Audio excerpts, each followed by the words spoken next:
চলছে সিমলা মানালি সিরিজ। গত পর্বে তোমরা দেখেছো সিমলার জার্নি এবং আমাদের প্রথম সিমলার অভিজ্ঞতা। আজকের পর্বে থাকছে আবারও এক জার্নির গল্প। সৌন্দর্য ও মুগ্ধতায় ভরা পাহাড়ি রাস্তার যাত্রাপথ, আর যাত্রা শেষে এক মায়াবী গন্তব্য, যার অপার সৌন্দর্য আর শান্তি একমাত্র ফসল। চলো আজ তোমাদের নিয়ে যাই হিমাচল প্রদেশের পার্বতী ভ্যালির কোলে লুকিয়ে থাকা এক ম্যাজিক্যাল জায়গা, নাম যার কাসোল, যাকে সবাই চেনে ভারতের মিনি ইসরায়েল নামে।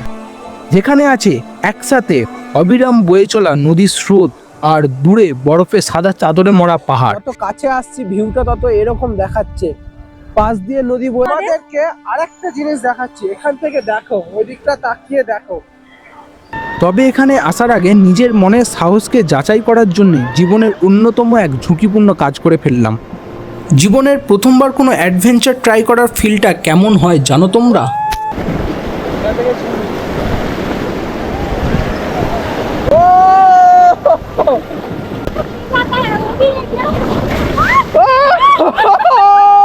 তো একদম বিশাল এনজয় করছি।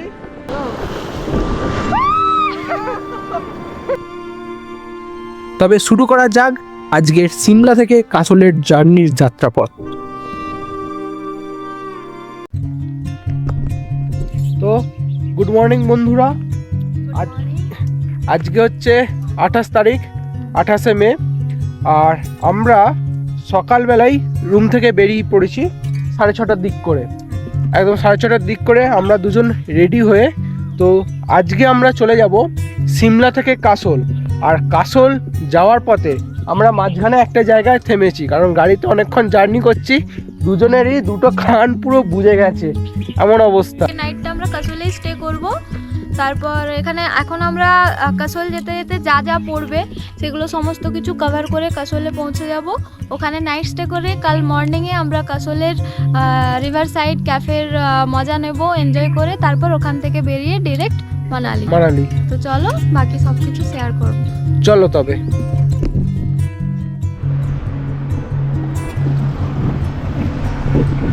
তো সিমলা থেকে কাসোল যাওয়ার পথে আমরা অলরেডি 115 কিলোমিটার জার্নি করে ফেলেছি।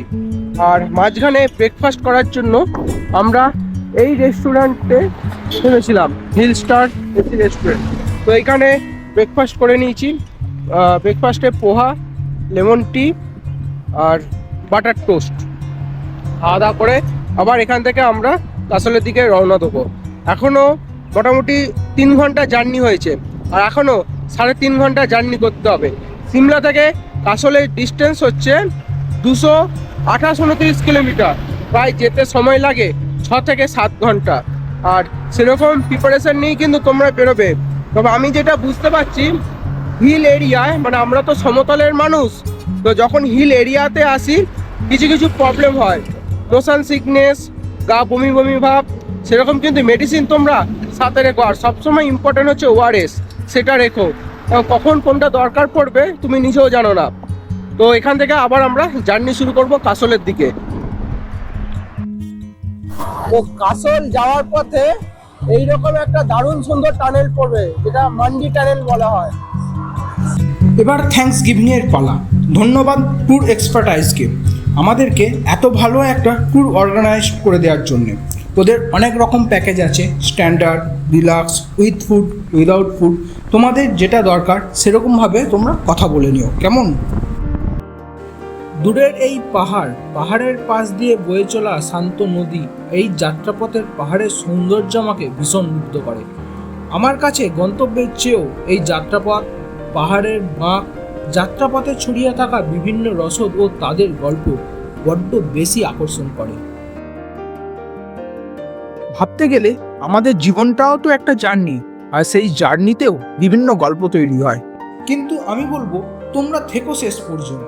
সিমলা থেকে কাসোলের জার্নি আর কুল্লুতে এসে রিভার রাফটিংয়ের অ্যাডভেঞ্চার করা, জার্নিটা যে কতটা সুন্দর সেটা না দেখলে কিন্তু তোমরা খুব মিস করে যাবে।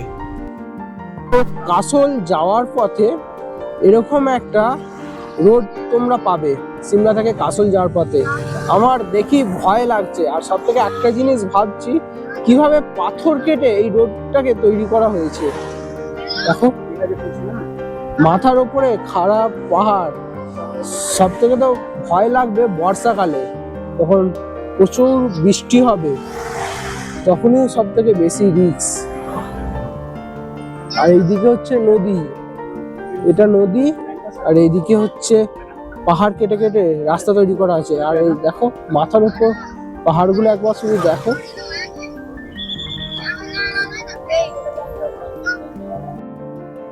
কাসল যাওয়ার পথে এরকম একটা রোড তোমরা পাবে সিমলা থেকে কাসল যাওয়ার পথে। আমার দেখি ভয় লাগছে, আর সব থেকে একটা জিনিস ভাবছি কিভাবে পাথর কেটে এই রোডটাকে তৈরি করা হয়েছে। তো এখন আমরা দাঁড়িয়ে আছি কুল্লুতে ব্যাস নদীর তীরে, আর এখানে আমরা করব রিভার রাফটিং। তো দেখা যাক কি হয় আর কতটা এনজয় হয়, সবটাই তোমাদের সাথে শেয়ার করব, তো দেখতে থাকো। আমাদের স্টার্ট হয়ে গেল, বিশাল এনজয় হবে, বিশাল ফার্স্ট টাইম আমাদের।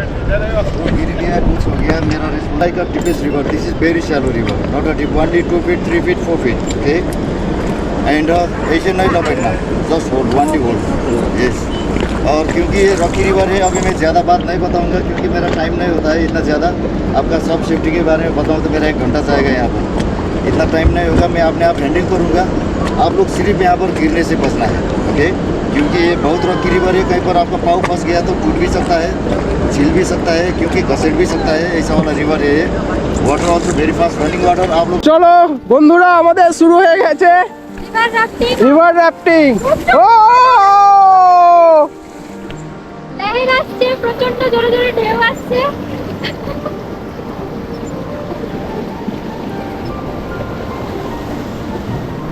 ধরে বল। कि पार्वती रिवर से जाता है वो भी है क्या? কি ঠান্ডা জল, প্রচন্ড ঠান্ডা জল, আর প্রচন্ড বড় বড় ঢেউ আসছে। একদম।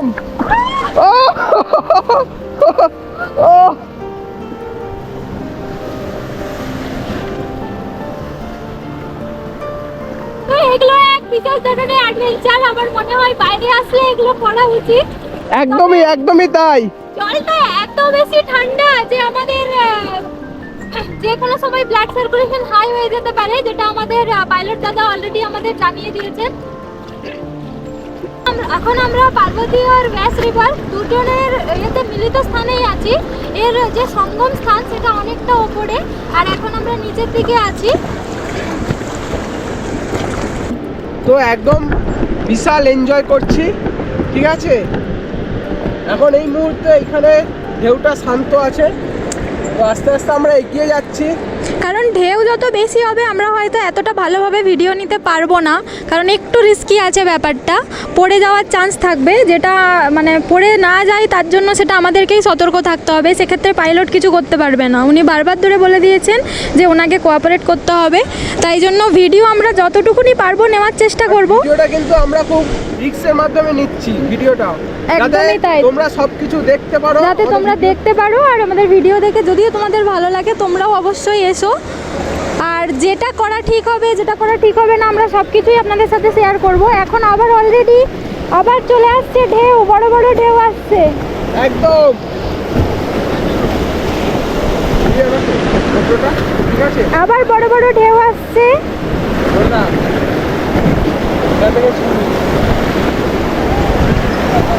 ও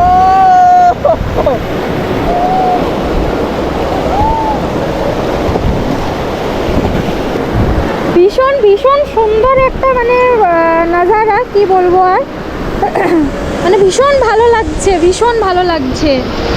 আমি একবার পুরোটা দেখাই।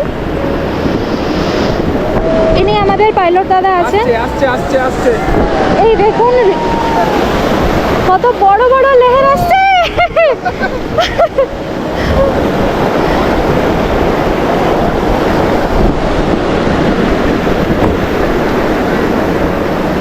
দেখ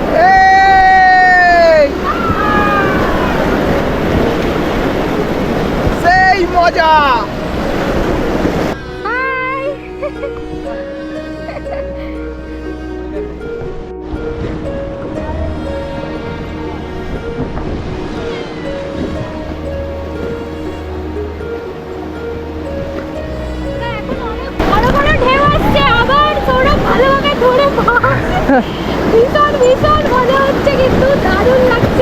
একদম। আমি তোর দিকটা বসলে একটা ঠিক ছিল, তবে দেখাতে পারতাম। দাঁড়া, ঢেউ আছে। তুই আমাকে দে এদিক থেকে। কি ঠান্ডা!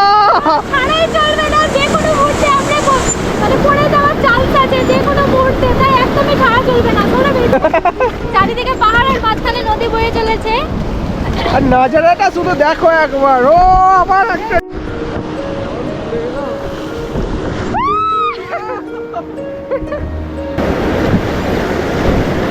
ও সামনে একটা বিশাল বড় পাথর আছে, আমরা ঠিক তার মাঝখানটা দিয়ে ক্রস করে যাব। ও ও বিশাল বড় বড় ঢেউ আসছে এখন।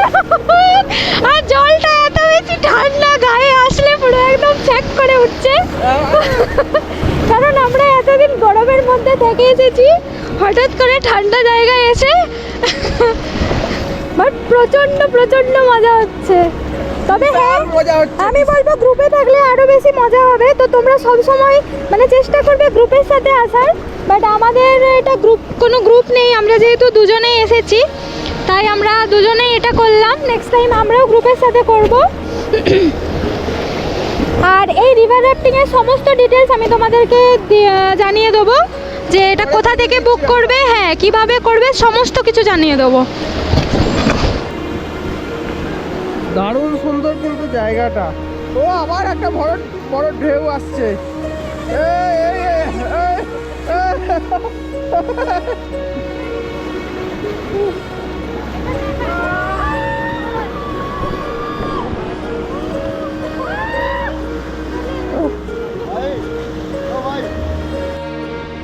তো অলমোস্ট আমাদের 6 কিলোমিটার কমপ্লিট হয়ে গেছে। লাস্টে শুধু আরেকটা বড় ঢেউ আছে, সেটা আমি তোমাদেরকে দেখাবো। हाँ यही तो ओ हाँ, थोड़ा सा ऐसा कीजिए और ज़्यादा मज़ा आ जाएगा।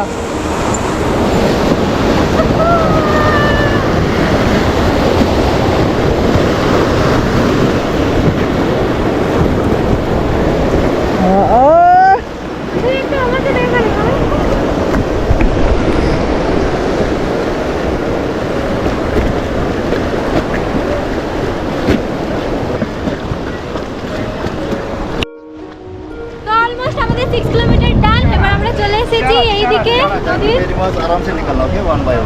हाँ तो थैंक यू। আমাদের রিভার রাফটিং কমপ্লিট। কেমন এনজয় হলো? হয়েছে ভালোই মোটামুটি। जैकेट हेलमेट मैम इसमें निकालना ना। হ্যাঁ হ্যাঁ হ্যাঁ।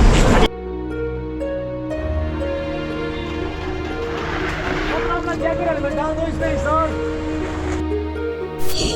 তো বন্ধুরা, কাসল যাওয়ার পথে তোমাদেরকে এই রাস্তা দিয়ে যেতে হবে। আর এই রাস্তাটার এতটাই খারাপ অবস্থা, আর এরকম উপরের দিকে প্রায় বেশিরভাগ জায়গায় ল্যান্ডস্লাইড হয়েছে এবং রাস্তাটার অবস্থা খুবই খারাপ। একটা খুবই বিপজ্জনক রাস্তা দিয়ে আমরা যাচ্ছি আর কি। আর বর্ষাকালের সময় তো এখানে প্রচুর ল্যান্ডস্লাইড হয়, তাই বর্ষাকালে এই রাস্তাটা কিন্তু বন্ধই থাকে প্রায় সময়।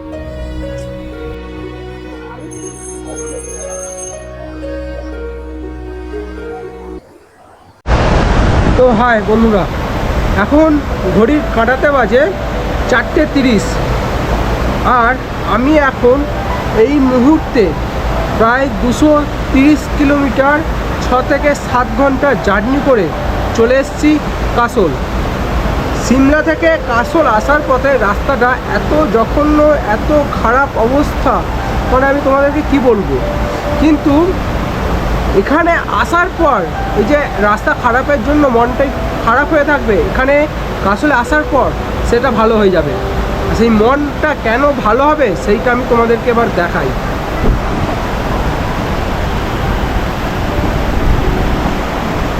কি দেখছো বন্ধুরা, বলো আমাকে তোমরা কি দেখছো?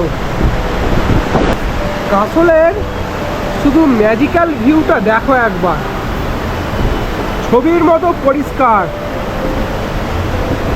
আর আমরা যে গেস্ট হাউসটা আছি, সেই গেস্ট হাউসের পাশ দিয়ে কিন্তু এই পার্বতী নদী বয়ে যাচ্ছে, আর নদীর যে ধ্বনি সেটা কিন্তু পাচ্ছি।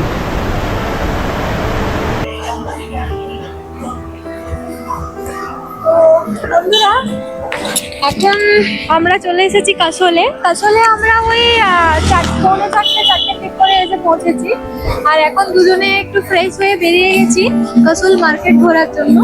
তো এখানে তো সব থেকে কাসল বিখ্যাত, কাসল ফেমাস হচ্ছে রিভার সাইড ক্যাফের জন্য। আমরা সেই দিকেই যাব।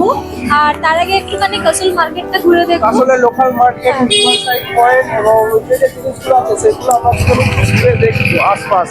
আর এখানের ভিউটা যা লাগছে না কি বলবো, আশা থেকে কেমন লাগছে? আশা থেকে তো খুবই ভালো লাগছে। মাঝখানে একবার বৃষ্টিও হয়ে গেছিল, যার জন্য আরো বেশি ভালো লাগছিল। আমাদের রুম থেকে ভিউটা তোমাদের সাথে শেয়ার করব। তোমরা দেখো, মানে এতটাই সুন্দর ভিউ পেয়েছি আমরা রুম থেকে, একদম রিভার সাইড একটা রুম পেয়েছি, যার জন্য আরো বেশি ভালো লাগছে। মানে রুমের মধ্যে ওই শান্ত একটা জল বয়ে যাচ্ছে নদী দিয়ে, তার একটা শব্দ পাচ্ছি। তো ভীষণ ভীষণ ভীষণ ভালো লাগছে। আর এখন একটুখানি কাসল মার্কেট ঘুরে দেখবো, সাথে তোমাদেরও দেখাবো। আর তারপর যাবো আমরা রিভার সাইড ক্যাফেতে। তো এটাই হচ্ছে কাসলের লোকাল মার্কেট। এখানে আমার লক্কার বাজারের থেকেও কাসল মার্কেটটা বেশি ভালো লাগছে, কারণ এখানে এত হিউজ আমি শীতের জিনিসপত্র দেখতে পাচ্ছি, আর সব কিছুই যেন পছন্দ হয়ে যাচ্ছে। তো লক্কার বাজারে সেরকম কিছুই ছিল না, তার থেকে আমার মনে হচ্ছে যেন কাসল মার্কেটে এসে কেনাকাটা তোমরা করতে পারো। এখানকার উইন্টারের সমস্ত কিছুই বেশ সুন্দর। উইন্টারেরও আছে, সামারেরও আছে, তোমরা সমস্ত ধরনের পেয়ে যাবে, বাট বেশিরভাগটা পাবে উইন্টারে। আর এখানে মার্কেটটা সত্যি ভীষণ ভীষণ সুন্দর। তোমরা লক্কার বাজারের থেকে আমি বলবো কাসল মার্কেটে এসে কিছু কিনতে ইচ্ছে করলে সেটা করো।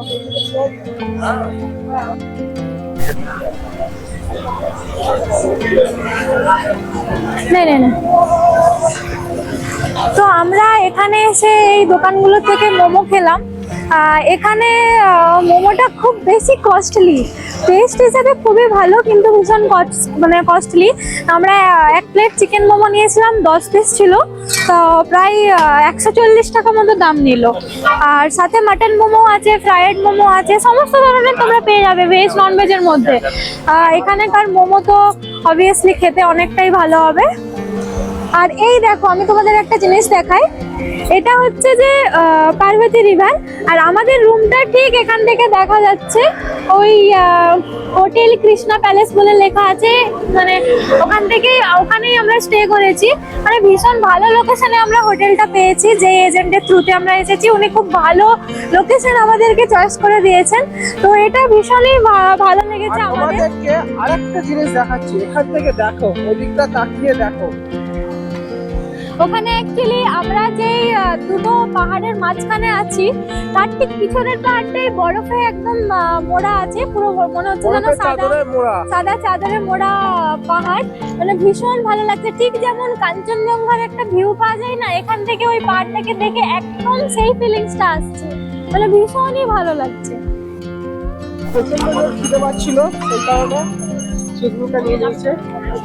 বয়েল কর্ন, এখানে কিন্তু এই বয়েল কর্নটার দামই নিল 70 টাকা। মানে কি আরে বিজনেস হচ্ছে। চল তবে আমরা পার্কের ভেতর ঢুকি, চল। পার্কের ভেতর এটা নিয়ে ঢুকতে দেবো? হ্যাঁ, ঢুকতে দেবো। দেবে না?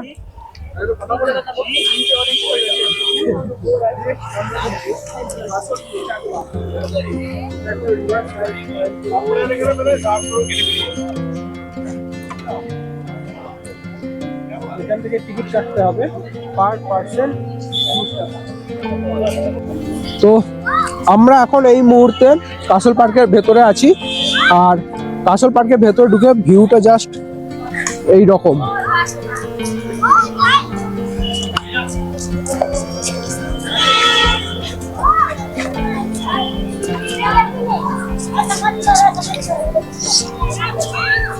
এবার আমরা ওইদিকে চলে যাব, একদম রিভার পয়েন্ট সাইডে।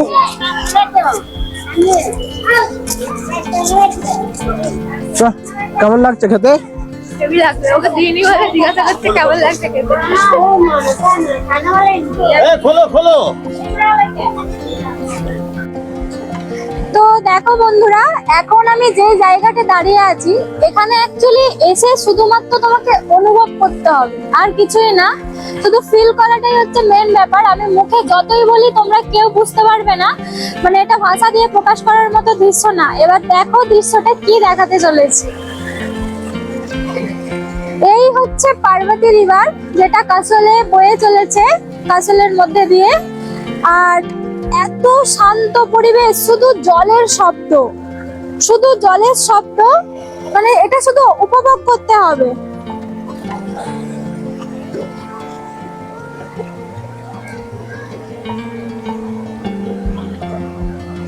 ওইখানে রয়েছে একটা ব্রিজ, যেটা এক পাহাড় থেকে আরেক পাহাড়ে চলে যাচ্ছে, দেখতেই পাচ্ছ। আর ঠিক তার পিছনেই রয়েছে একটা পাহাড়, যেটা বরফে মোড়া রয়েছে, একদম মনে হচ্ছে যেন সাদা চাদরে মোড়া একটা পাহাড়। ভীষণ সুন্দর একটা দৃশ্য, এটা আমি বলে বোঝাতে পারবো না। এ যেন আমরা শুধু ছবিতেই দেখেছি, আর যেন বাস্তবেও দেখছি। তো তোমাদেরকে আমরা একটা কথা সাজেস্ট করব, যেটা হচ্ছে অনেকে কাসলকে প্ল্যানিং এর মধ্যে রাখে না, কারণ রাস্তা খারাপের কারণে। এটা প্ল্যানিং থেকে বাদ দিয়ে দেয়, না হলে বলে কাসল ওই 10-15 মিনিট থেকে ঘুরে বেরিয়ে যাব। কিন্তু তোমরা যদি কাসলে একদিন স্টে করো, একটু মানে কষ্ট করে যদি স্টে করো, তবে কাসলের আসল মজাটা তোমরা পাবে, বুঝতে পারবে। ঠিক আছে? আর আমরা এখন দুজনে সেই মজাটা করছি কাসলে। একদমই তাই, মানে এই যে একটা পার্বতী রিভারের মধ্যে দিয়ে যাচ্ছে, মানে এখানে অ্যাকচুয়ালি ফেমাসই কাসল হচ্ছে রিভার সাইড ক্যাফে বা রিভার সাইড হোটেলের জন্য। ঠিক আছে, মানে এটা একটা রিভার সাইড পয়েন্ট বলা যায়। তো এই যে রিভারের একটা শান্ত পরিবেশ যদি উপভোগ করতে হয়, আর এই মানে পার্বতী রিভারের যে জলটা না, মানে যখন বয়ে যাচ্ছে, এত সুন্দর এর রংটা, মানে এই যে পাথরগুলোর সাথে জলের কালারটা যেন মিশে গেছে, তার জন্য আরো বেশি সুন্দর লাগছে। এইখানটা একবার দেখা, এইখানটা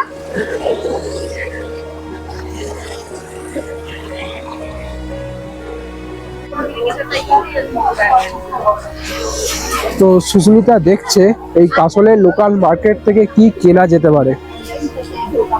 আর এখানে কিন্তু শীতের জিনিস অনেক কমের মধ্যেই পাওয়া যায় কাসলের এই লোকাল মার্কেটে।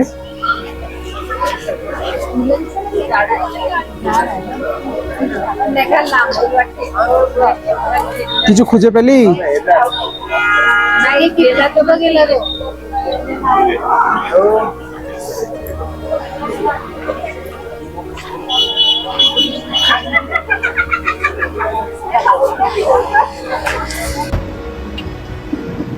গুড মর্নিং বন্ধুরা, আজকে আমাদের কাসলের সেকেন্ড ডে।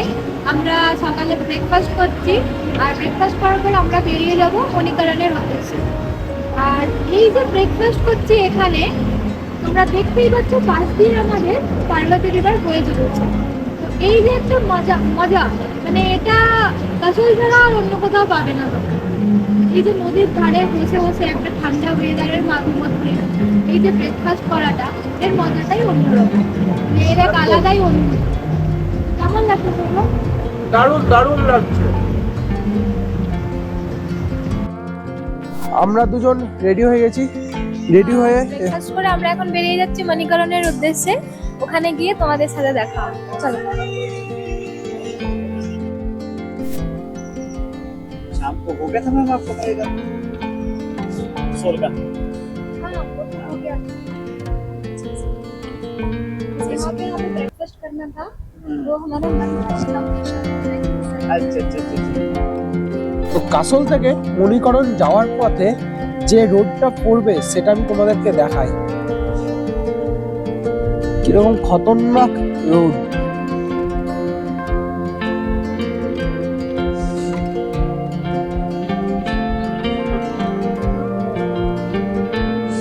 পুরো এক হ্যাঁ, পুরো পাথরটাকে এমন ভাবে কেটে করা হয়েছে, উপরে মাথার উপরে পাথরের চাই আছে।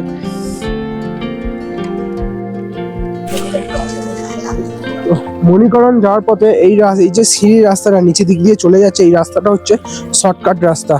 তো কম টাইম লাগবে, আমরা চেষ্টা করব কম টাইম স্পেন্ড করে তাড়াতাড়ি ঘুরে পড়ার, কারণ পরে ট্রাফিক জ্যাম লেগে গেলে আমরা ফেঁসে যাব। চলো। আর এখানে রয়েছে শিবজি মন্দির, এটা। আর ওই যে ওখান থেকে লেখা আছে গুরুদ্বারা সাহিব।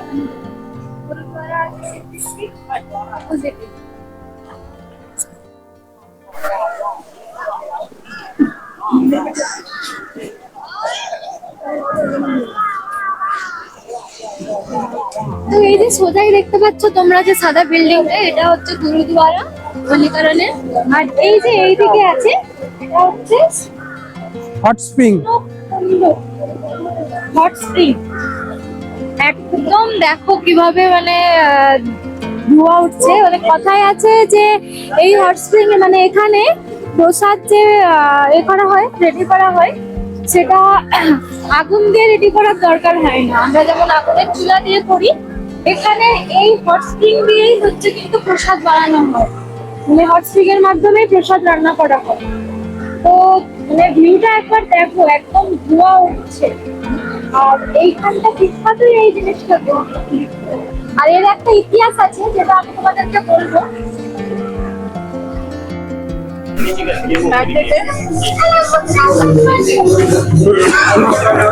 তো এখানে প্রচুর দোকান রয়েছে। আমরা এখান থেকে কিনতে চাইলে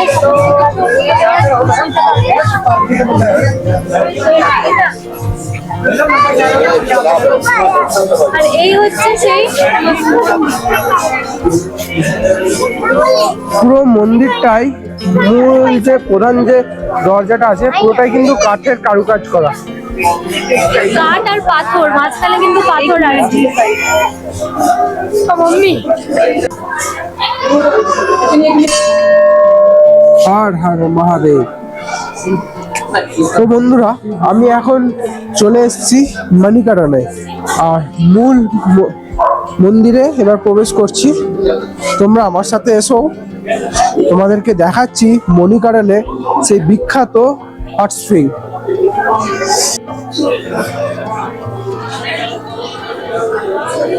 ওই মূল প্রধান দরজা দিয়ে আমি এখন মন্দিরের ভেতর প্রবেশ করে গেছি।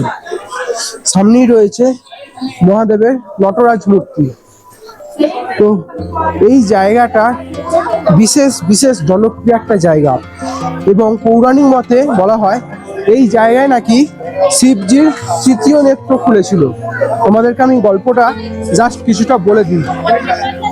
মহাদেব এবং পার্বতী দেবী যখন পাহাড়ের এই জায়গায় ভ্রমণ করছিলেন, তখন পার্বতী দেবীর কানের দুল হঠাৎ করেই এই জায়গায় খুলে পড়ে যায়। তখন মহাদেব তার অনুচরদের বলেন যে পার্বতী দেবীর কানের দুলটা খুঁজে দিতে, কিন্তু অনুচররা সেটা খুঁজে পান না এবং সেটা মহাদেবকে গিয়ে বলেন। তখন মহাদেব রেগে গিয়ে তার তৃতীয় নেত্র এই জায়গায় খুলে দেয়। তো মহাদেব যখন তার তৃতীয় নেত্র খুলে, তখন পুরো পৃথিবী মানে কাঁপতে থাকে, মানে পৃথিবী ধ্বংসের মুখে যায়। আর সেই সময় শেষনাগ পাতাল থেকে উঠে এসে মহাদেব এই পার্বতী দেবীর কানের দুলটা ফিরিয়ে দেন। আর ঠিক সেই তখনই এই হট স্প্রিং এর সৃষ্টি হয়, মাটি পুড়ে গরম জল বেরিয়ে আসে। তো পৌরাণিক মতে এই জায়গাটার এই হচ্ছে বিশেষত্ব।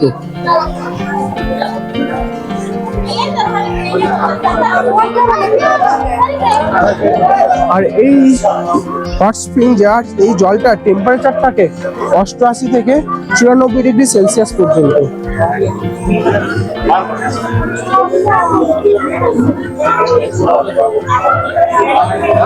হর হর মহাদেব। তো তোমাদের এখানে একটা জিনিস দেখাই, সেটা হচ্ছে যে এই যে একটা কুণ্ড আছে, মানে উষ্ণ প্রস্রবণ, তো এখানে এর টেম্পারেচার অনেক বেশি, প্রায় 88 ডিগ্রি সেন্টিগ্রেড থেকে 94 ডিগ্রি সেন্টিগ্রেড অবধি। তো এখানে কি করছে সবাই, চাল আর ছোলার দানা একটা পুটলির মধ্যে নিয়ে এই গরম জলে ডুবিয়ে রাখছে, আর এটা 10 থেকে 15 মিনিটের মধ্যে সেদ্ধ হয়ে যাচ্ছে। আর এটা সবাই এখানে করছে, এটা খুবই মানে মজার একটা ব্যাপার। জলটা এতটাই গরম, মানে 88 থেকে 94 ডিগ্রি সেন্টিগ্রেড, মানে বুঝতেই পারছো যে তাপমাত্রাটা কত। ইভেন আমি যে দাঁড়িয়ে আছি না, আমার পাটা মানে গরম লাগছে, এখানে সামনে রাখলে পাটা গরম লাগছে। দেখতে যাও আউল দিয়ে যে কখনো ওইরকম কাজ করবে না। হ্যাঁ, এটা খুবই গরম জল। সঙ্গে সঙ্গে কিন্তু পুড়ে যাবে চাবি। মানে ওইদিকেও করছে আর এখানেও করছে, বিভিন্ন জায়গায় সেম জিনিস করছে। তো এটা খুবই ইন্টারেস্টিং একটা জিনিস। ওই তো মূল মন্দিরে অবস্থান করছেন মহাদেব এবং মাতা পার্বতী দেবী।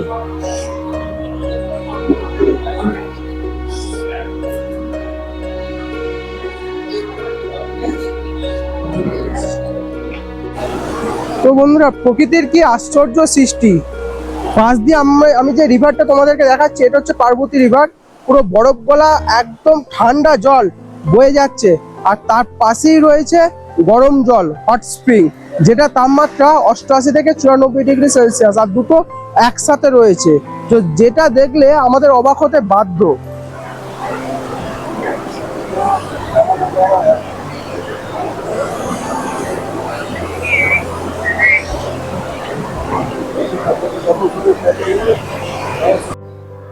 তো বন্ধুরা, এই যে পাহাড়টা তোমরা দেখতে পাচ্ছ, এটা হচ্ছে পার্বতী ভ্যালি, আর এই পার্বতী ভ্যালির ঠিক নিচে দিক দিয়ে বয়ে চলেছে পার্বতী রিভার। চলো আজকের মতো কাসল পর্ব এখানেই শেষ করি। আবার হাজির হব আগামী সপ্তাহের মানালির গল্প নিয়ে।